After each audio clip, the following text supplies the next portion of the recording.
je tiens à remercier tous les participants de cet événement incroyable qui déjà réunit les grandes idées et viennent avec de nouvelles idées. Donc, sur ce, je tiens à saluer l'initiative de l'ancien ministre de la Justice du Bénin et conseillère spéciale du président du Togo, Mme Rekia Madougou, avec le Homegrown Solutions. Pour moi, c'est le mot-clé. D'avoir des solutions endogènes, d'avoir des solutions qui viennent de chez nous, qui s'appliquent à nous, qui nous ressemblent et aussi qui arrivent à gérer les problèmes auxquels nous faisons face. Et avec des solutions pareilles, l'Afrique et les Caraïbes auront certainement à arriver à résoudre les problèmes auxquels nous faisons face. Sur la question de la dette, mais avant d'aller sur la question de la dette, j'aurais aimé aller sur une question aussi qui suscite beaucoup de controverses dans nos pays, pas dans nos pays en tout cas, entre, si vous remarquez, l'Occident et les pays du Sud. Donc, c'est la question du traitement par la chloroquine ou l'hydrochloroquine. Il y a tout un débat aujourd'hui dans le monde occidental. Si vous voyez à la télévision, il y a tout un débat sur l'utilisation de la chloroquine. Est-ce que ça marche, est-ce que ça ne marche pas? Donc, moi, je ne vais pas rentrer dans le débat scientifique et dans le débat médical, mais je vais aller seulement sur les résultats. Les résultats que nous voyons aujourd'hui dans nos pays, en Afrique et dans les Caraïbes, en tout cas, avec l'incidence du coronavirus est très faible. Donc, est-ce que, comme je l'ai dit tantôt à l'introduction, est-ce que c'est parce que nous avons développé une certaine résistance au virus à cause de l'utilisation pour le paludisme de la chloroquine? Ça, pour le moment en tout cas, et selon le président Macky Sall, lui qui prône l'utilisation standardisée de la chloroquine, on voit qu'au niveau de l'Afrique déjà, il y a un mouvement pour l'utilisation de la chloroquine. Avec les études du docteur Didier Raoult et avec les résultats que nous voyons à Marseille, les résultats sont déjà là. Et principalement, c'est une solution low cost. C'est une solution qui n'est pas chère et qui aussi permet à des pays qui ont des difficultés ou des limites financières de quand même sauver leur population, d'aider leur population.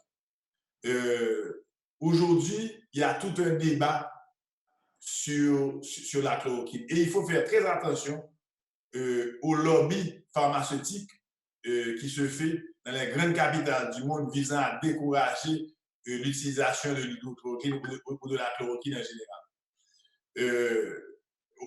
Au Sénégal, en tout cas, et je vois qu'ils ont un test aussi low cost qui coûte $1, ils ont un dépistage généralisé, standardisé, ou pratiquement à $1 par test. Et si la personne s'il y a un dépistage positif, là, ils sont prescrits automatiquement la chloroquine. Est-ce que c'est un protocole qu'on devrait adopter dans le reste de l'Afrique? Est-ce qu'on devrait l'adopter dans les Caraïbes? Mais je pense qu'il y a un débat. Il faut déjà que ça commence avec un débat, mais prenant en compte les moyens que nos pays ont aujourd'hui. Parce que est-ce qu'on peut se permettre d'acheter, par exemple, des centaines de milliers de lits d'hôpitaux, de construire des hôpitaux en temps réel et d'acheter les ventilateurs de 16 à 20 000 $ l'unité? Et si on a besoin de 10, 20, 30 000 respirateurs, est-ce que c'est possible? Alors que les pays qui fabriquent ces respirateurs prennent des mesures pour interdire l'exportation. Donc, à quoi? Donc, nous autres, dans les pays du Sud, c'est-à-dire qu'on fait face à quoi? Et ceci reflète l'importance du débat qu'on a aujourd'hui, de venir avec des solutions innovantes pour faire face à cette pandémie. Donc, ceci dit, sur la question de la dette, pour moi, nous avons eu l'expérience en Haïti après le séisme. Il y a eu une annulation de la dette, mais qui n'a pas donné un résultat escompté parce que, de côté, ils ont annulé la dette, mais ce qu'ils ne disent pas, c'est qu'en annulant la dette, il est totalement impossible pendant une période de 10 ans d'avoir accès au marché privé de prêt. Donc, c'est impossible. Ça a été très difficile pour nous de développer le pays justement à cause de l'annulation de la dette. Donc, il faut repenser le concept de l'annulation. Aujourd'hui en Afrique, il y a 365 milliards de dollars de dette. 365 milliards de dettes. En Haïti, il y a 200 millions et de dettes. Donc, ceci dit, annulation, oui, mais il faut le faire une annulation pure et simple en permettant à nos pays quand même d'avoir les mêmes privilèges, okay, d'avoir accès au marché international privé si on le veut pour continuer à financer notre développement. Donc, ceci dit, je sais qu'il est déjà l'heure, donc je tiens à remercier Rekia, Bokshi Tedmon, Hassan, le Premier ministre du Mali, M. Moussa Mara, et bien entendu, le président de l'Institut, Amadeus, pour cet excellent débat aujourd'hui. Et je sais qu'on a le 12 mai, on a encore un autre webinaire sur lequel nous allons partager, nous allons échanger. Et le mot de la fin, c'est que pour moi, la solution de tout ça viendra avec l'unité, viendra avec le tête ensemble, comme on dit en créole, et viendra avec des stratégies de financement innovants pouvant financer toutes les grandes dépenses que les États africains auront à avoir dans les prochaines semaines et les prochains mois. Donc, ajouter 1 centime, 1 dollar par transaction, par billet d'avion, tout ceci rentrera dans ce qu'on appelle le management intelligent, le smart management de la crise à travers les financements innovants. Merci beaucoup et ça a été encore un plaisir de vous avoir parmi nous aujourd'hui pour cet excellent webinaire de très haut niveau qui a été débattu aujourd'hui. Série webinaire là, c'est une association que les fondations Dr. Louis Gélamotte fait avec l'Institut Amadeus du Maroc. Et qui ça Amadeus là? Eh bien, son centre de recherche et de réflexion créé au Maroc, qui a fonctionné depuis longtemps, depuis plus que 15 ans. Eh bien, chaque année, ils font une chaîne d'événements à Tanger, au Maroc, côté que ils réunissent des dizaines de chefs d'État africains et internationaux pour capables de venir brasser l'idée, pour capables de venir travailler sur des stratégies. C'est dans ce sens-là que nous-mêmes, Fondation Dr. Louis Gélamotte, nous faisons partenariat ça avec eux autour de pandémie COVID-19 là.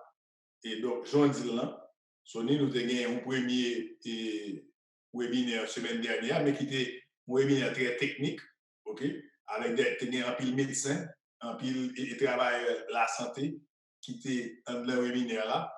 Et bien, semaine ça, nous avons une thématique qui était traitée une thématique spécifique, et bien, qui était traitée de unification, stratégie d'unification que pays du Sud, ça veut dire pays d'Afrique, Caraïbes, et tout, capable de mettre ensemble, ok, pour capable confronter la pandémie COVID-19 là. Donc, c'est brasser l'idée ça, fait avec un bon niveau. Donc, tu as gagné un président de l'Institut Amadeus, tu as gagné un ancien premier ministre malien, M. Moussa Mara, tu as gagné un ancien ministre de justice bénin, qui lui-même, c'est conseiller spécial de président Togoa, et tu as gagné tout et ambassadeur du Maroc en Afrique du Sud qui participait. Et nous avons gagné un ancien ministre des Affaires étrangères haïtien, M. Bokshi Tedmon, qui lui-même conseiller diplomatique président et Jovenel Moïse, tout a participé dans les webinaires, qui c'est 2 sur 3. Mon troisième qui est le 12 mai, donc nous mettons et marqué date là, c'est le 12 mai, encore une fois à 10h du matin, côté nous allons traiter et nos thèmes de post-coronavirus et de relance économique. Donc voilà, en gros, panorama, je dis. Il y a un point que nous discutons, et c'est point et que moi défendre. Et c'est même point que le président Sénégal là lui-même, et Macky Sall, monsieur lui-même, il monte au créneau et il défend à travers le monde, et même Pape François d'accord avec lui. Qui ça dit? C'est que nous devons une crise qui a des proportions majeures et qui peut avoir un impact financier incroyable, okay, sur la vie de chaque grand monde dans le monde. Donc, il faut que le gouvernement et centre de recherche et citoyens yo même de pays du sud, ça veut dire pays en développement, ils mettent ensemble pour rejoindre des solutions innovantes et low cost, ça veut dire que à prix qui bat. Parce qu'en pile dans le pays, ça n'a pas de couverture sanitaire, pas d'assurance, mais si il y a assurance, pour assurance là, mais hauteur, donc on ne peut pas payer l'assurance. Soins de santé très limités, ok? Accès à infrastructure sanitaire, ça veut dire dispensaire, centre de santé, l'hôpital, très limité. Nombre de lits de réanimation très minime pour des populations même qui sont très larges. Donc, ça que le président Sénégal lui-même monsieur dit, c'est que faut gagner des autres alternatives, parmi lesquelles dépistage généralisé. Ça veut dire que faut tout le monde faire un test, ok? Et test il faut pas cher, parce que si vous cher, on ne va pas choisir manger ou bien pour un test. Donc, faut test là lui-même, il a un prix très très bas. Donc, ça veut dire qu'il faut pas dépasser $1. Ok? C'est ça que fait Sénégal. Et ensuite, faut que, une fois que, si par exemple, patient, il prend un test, il va gagner très bien, soit il est en confinement, ou bien, mais s'il joue, par exemple, que il gagne un coronavirus, eh bien, à ce moment-ci, au Sénégal, il prescrit chloroquine. Et chloroquine, lui-même, nous connaissons que son médicament qui est très, très, très bas, c'est-à-dire pas coûter cher même. Okay? Donc, ils permettent à la population en général, que ce soit la population au Sénégal, là, que ce soit la population au Mali, que ce soit la population au Togo, Bénin, eh bien, c'est ça que fait. Et même en Haïti, okay, nous voyons que la population lui-même, il gagne accès à chloroquine, qui n'est pas cher du tout sur le marché. Mais moi, je vois que, eh bien, en pile, dans le débat en Haïti, c'est un débat qui lui-même est très mitigé, qui a un peu de controverse sur l'utilisation de chloroquine et pas que le gain. Parce que nous avons tendance à garder sous gros pays, ça gros pays a fait, et même gros pays, ouais, ils recommandent quand même hydroxychloroquine. Donc, nous-mêmes, nous avons intérêt tout à niveau par nous, en tout cas dans le protocole, nous, pour que nous ne pas mettre les chloroquine de côté. Et c'est ça m'a dit, une gestion intelligente. Parce que pour une gestion intelligente, il faut avoir avoir une gestion qui permette chaque grain de monde, lui-même, de gagner accès à tout test et aux médicaments. Parce que si vous avez un test, on va avoir un corona. Ensuite, si vous avez un gain, il faut acheter des médicaments pour lui. Et il faut que les médicaments, ils ne sont pas chers. Ça veut dire qu'il faut avoir accès à médicaments pour capable sauver la vie, la vie frère, la vie de monde. Donc, c'est ça qui s'amène les gestions intelligentes et réalistes, parce qu'il faut toujours être pragmatique et réaliste sur gestion de crise. Il faut vous capable faire des dépistage là pour connaître que vous malade, et sous malade, il faut vous capable guérir, et pour guérir, il faut prendre des médicaments. Et pour prendre des médicaments, il faut avoir accès, parce que bon problème de moyens qui est réel, ça passe pas seulement en Haïti, mais dans tout le pays en voie de développement. Okay? Et ça, c'est un problème qui est seulement en Haïti, c'est un problème qui est au Sénégal, c'est un problème qui est en Guinée, au Mali et en Côte d'Ivoire, livré de tous côtés. Donc là, c'est ça que Padel là, lui-même de discuter. Et j'aime bien dire là, et débat, ça va même un débat. Par exemple, dans un pays africain, oui, on dit dans Padel là, il n'y a pas même une controverse, parce que c'est ça tout le monde sait. Ouais, c'est le gain et c'est le pas cher. Et si vous regardez bien, dans la dernière étude, professeur Didier Raoult fait, qui sont éminents professeurs à Marseille, eh bien, monsieur, lui-même, il détermine que le chloroquine a un impact positif. On est à la grande pile de controverses de scientifiques, enfin, de certificats pour que, bon, pas des tests qui confirment. Mais, qui est l'alternative là? Qui est l'alternative là? Est-ce que l'alternative là, c'est, par exemple, à un respirateur, alors qu'on connaît que 80% de monde qui a un respirateur, ils même mourir? Qui est l'alternative là? Donc, pays africains, en commençant par le président Macky Sall du Sénégal, lui-même, il voit chloroquine et dépistage là comme deux solutions majeures. Et c'est ça que nous discutons aujourd'hui là sous panel là, et en termes de solution tout, et nous pas besoin de garder sous nécessairement les grands pays, parce que les grands pays ont bien gros moyens qui fait un gros pays. Mais nous-mêmes, si par exemple nous-mêmes nous sommes gros pays, tous nous sommes grandes nations, grande culture, mais nous n'avons pas de gros moyens, donc il faut que nous allions dans les médicaments qui sont capables de permettre nous, ok, bah, faire le plus grand bien au plus grand nombre. C'est pour ça qu'il faut nous garder, ça a fait qu'un voisin, ça a fait qu'un autre monde qui stratégie qui est utilisé, c'est justement pour ça. Parce que l'ombre en population, ok, et par exemple, en Haïti, il y a 12 millions de monde, ok, au Sénégal, ok, ou bien plus que 20 millions de monde. Combien d'hôpitaux qu'on gagne en Haïti? Combien d'hôpitaux qu'on gagne au Sénégal? Combien d'hôpitaux qu'on gagne en Côte d'Ivoire? Combien d'hôpitaux? C'est le même problème, c'est la même réalité. Donc, l'idée assez capable de un traitement, ok, rapide qui combat même j'ai fait au Maroc, autant des présidents Ibrahim Pacifiri, il dit que au Maroc, eh bien, ils ont généralisé le traitement chloroquine pour tout le monde. Et ils ont même produit au Maroc même.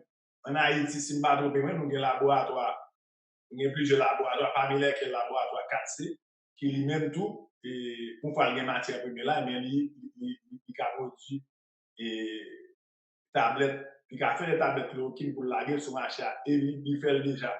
Donc ça veut dire que son traitement qui est déjà sur le marché, son traitement que tout le monde connaît, et son traitement qui est capable de faire une forme de solution. Parce que est-ce que nous avons bien moyen pour gagner des centaines de milliers de lits? Est-ce que nous avons bien moyen pour construire des dizaines de l'hôpital? Par exemple, gagner, ou pas jamais gagner assez d'hôpital, ou pas jamais gagner assez de lits de réanimation, ou pas jamais gagner assez non plus de respirateurs pour une population de 12 millions de monde. Même si on construit, même si nous avons des dizaines, des centaines de l'hôpital, je dis, il n'a toujours pas assez parce que personne ne va attendre à une catastrophe sanitaire de niveau ça. Donc, il faut que nous allions focus sur le traitement. C'est le Premier ministre malien, lui-même dit qu'il y allait pour une annulation pure et simple de la dette. La dette externe africaine, il évalue à 365 milliards de dollars. Donc, où est que son bail est substantiel parce que chaque pays, il y a 54 pays en Afrique, okay, chaque pays qui est pour le pays dette externe, eh bien, il est obligé de faire des arbitrages. Ça veut dire qu'il est obligé de faire des choix entre combien il a mis pour santé publique contre combien il a mis pour, par exemple, pour le paiement de la dette. Moi-même, je pense que nous devons faire expérience post-tremblement de terre, côté que eh bien, bailleurs de fonds, oui, effectivement, ils ont annulé les dettes d'Haïti à l'époque. Mais en retour, ils viennent considérer nous le même titre avec un mauvais payeur. Et ça veut dire que leur titre, leur classification de délinquant, de mauvais payeur, parce que vous ne pas payer des tout. Et bien, ça qui passe, c'est qu'ils ont bloqué pendant 10 ans tout accès qu'on gagne à crédit au développement. Donc, ils viennent considérer comme un mauvais payeur. Donc, imaginez un pays qui a une catastrophe naturelle comme ça, et puis, vous pas gagner dette là, qui même est annulé, mais il est annulé à quel prix? OK? Donc, c'est ça que nous discutons aujourd'hui, pour que une annulation de dette là, oui, certainement. Cependant, il faut que dette là lui-même n'est pas accompagné par les mesures que l'institution internationale eux-mêmes qui en général, c'est des mesures qui disent comme ça que depuis que vous depuis annuler des tout, on va arrêter encore 5, 10, 15 ans. Et ça, lui-même, il mettait certainement un pays du en péril. Et donc, c'est pour ça qu'il faut comprendre avec des recettes et il faut bien négocier. Et c'est pour ça que le président, ou est-ce qu'il y a un pays président en Afrique, et qui parlait de ça. Et même le pape François, ok, pape là lui-même, il allait dans la même direction, il dit que faut que l'argent de la dette la fait. Oui, mais il faut que vous permettent de accès aux marchés capitaux internationaux pour capable continuer à financer le développement. L'idée, c'est qu'en Afrique, il y a 365 milliards de dettes en Haïti et vers organismes internationaux, il y a environ 200 millions de dollars de dette internationale. Donc là, ça que le FMI fait, li bon moratoire de 3 mois. Donc, li bon moratoire de 3 mois. Le moratoire de 3 mois, est-ce que la paix c'est son bon premier pas, mais de manière définitive et permanente, eh bien, il faut aller vers l'annulation pure et simple, totale et absolue, et ceci avec la possibilité d'avoir accès après l'annulation au marché de capitaux. C'est ça que la dernière fois qu'il va négocier. Le message là pour moi-même, c'est c'est continuer à suivre consigne autorité. Deux, c'est faire le maximum d'efforts, ok, pour que nous lavions main nous mettions masque nous prenons, nous protéger tête nous. Parce que c'est dans la protection de tête nous que nous sommes capables de protéger si nous, famille nous. Parce que là, nous ne pas protéger tête nous, eh bien nous mettons si nous mettons famille nous en danger. Et très certainement, nous connaissons que son on demande qui est très compliqué et difficile à appliquer. Parce que moi, de tout le monde, il là quand même, pendant que un pile monde, eh bien, c'est dans la rue, il a cherché, on dégage, pour qu'il bail petit yo, pour qu'il bail famille qui choisit pour manger, c'est mon bail qui passe. Mais son choix lié, c'est bon bail qui permanent non plus. Son choix temporaire de quelques semaines pour nous capable sortir dans sa mouillère, ok, jusqu'à ce que, eh bien, il y ait des solutions permanentes qui jouent. Donc, c'est patience et puis suivre consigne autorité, suivre consigne MSPP pour que, bah, pour pas triste pour nous-mêmes.